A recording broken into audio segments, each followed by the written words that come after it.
Salam əziz izləyicilərimiz, xoş gördük hər birinizi. 17-ci dərs videomuzla qarşınızdayıq. Bugün öncəki dərslərimizdə danışdığımız aktiv və passivlərin daha təkmilləşmiş formasından danışacağıq. Biz artıq öncəki dərslərimizdən bilirik ki, aktiv və passivlər nədir, mahiyyəti nədən ibarətdir, mühasibatlıqda hansı rolu icra edirlər. Aktiv və passivlərin yerdəyişmə əməliyyatlarından söhbət açacağıq. Deməli, mali hesabatların elementlərinin təsirinə görə bu əməliyyatları 4 qrupa bölmək olar. Birinci, aktivlərin artması əməliyyatları. Aktivlər hansı əməliyyatlar zamanı arta bilər? Aktivlərin azaldılması əməliyyatı, yəni aktivlər nə zaman azala bilər? Aktivlərin yer dəyişmə əməliyyatı, aktivlər nələrlə yerini dəyişə bilər? Yəni nə azalmaz, nə artmaz və passivlərin yer dəyişmə əməliyyatı, bunlarla tanış olacağıq ətraflı. Aktivlərin artması əməliyyatı nədir? Aktiv və passivlər hesabların hər ikisində eyni vaxtda artma baş verərsə, bu əməliyyatın aktivin artması əməliyyatı adlanır. Sahibkarlar 30.000 manat məbləğində nizamnamə kapitalı olaraq müəssisə təsis edirlər. Nümunə ilə baxaq və nizamnamə kapitalına pay qoyuluşu 15.000 manat məbləğində, nəqd pul isə kas hesabına mədaxil olunur. 15.000 manat məbləğində nəqliyyat vasitəsi müəssisənin mülkiyyətinə təhvil verilir.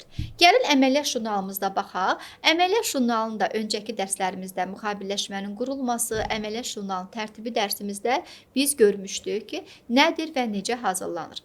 Əməliyyat jurnalımızda hesabın nömrəsi yerinə, əgər ki bizə sıfırdan baxırlarsa, kodları anlamaya bilərsiniz deyə kodların qarşısında izahlarında qeyd eləmişəm ki, hansı kodun funksiyası nədir? Debit, kredit. Debit, kreditə biz öncəki dərsimizdə danışmışıq bu haqda ki, debit nədir, kredit nədir? Və bütün bunların yekununda biz aktiv əməliyyatını göstərmiş olacağıq. Burada aktiv yerin dəyişir. Nə baş verir burada?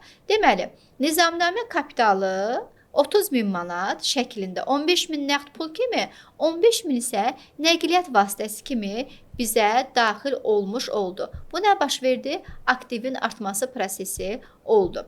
Daha sonra bizim aktivimizin azalması prosesi necə olacaq? Deməli, aktivin azalmasına misalla baxsaq, müəssisə mal satana olan 10.000 manat borcunu nəqd olaraq kas hesabından ödəyir.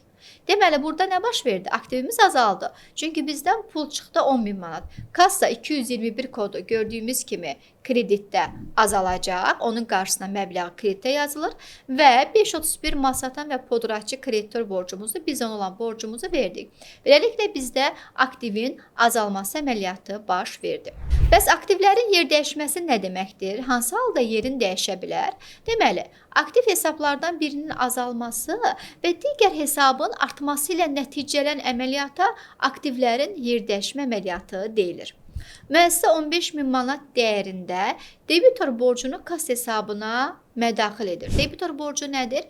Müştərilər, alıcılar 211 bizim debitor borclarımızdır. Bu halda nə baş verdi? Aktiv yerini dəyişdi. Niyə burada aktivin yer dəyişmə əməliyyatı oldu? Müştəri bizim kassamıza 15.000 manat pul verir. Pulumuz artdı. Amma hardan artdı? Debitor borcundan. Debitor borc azaldı, pulumuz artdı. Burada aktiv pasiv yerini dəyişir. Həmçinin biz ona mal vermişik ki, bizim pulumuz gəlib. Daha sadə misalla baxsaq, əgər biz 20 manata verib bu qələmi əldə etmişiksə, pul gedib, qələm gəlib, burada yenə aktiv yer dəyişmə əməliyyatı baş vermiş olur. Bəs passivin yer dəyişmə əməliyyatı nədir? Ona baxacağıq. Pasiv hesablardan birinin azalması və digər hesabın artması ilə nəticələn əməliyyata passivlərin yer dəyişmə əməliyyatı deyilir. Bu əməliyyatlar praktikada çox rast gəlinən əməliyyatlar deyil, hərdən qarşınıza çıxa bilər. Müəssisənin mal satana olan 15.000 manat borcu müqavilə ilə bank kreditinə çevrilir. Müəssisənin borcunu banka ödəniləcəyi artıq dəqiqləşib. Bu o deməkdir ki, şirkət öz bankdan kredit götürür və satıcı ola borcunu ödəyir. Əslində rast gəlinəndir. Çox şirkətlərdə belə olur ki, krediti alır, borclarını pərakəndə şəklində ödəyir və yaxud da birbaşa satıcı olan borcunu ödəyir. Hər iki halda bir borcunu ödədi, amma digər bank krediti öhdəliyi yarandı. Buna görə də bu passivin yer dəyişmə əməliyyatı hesab olunur.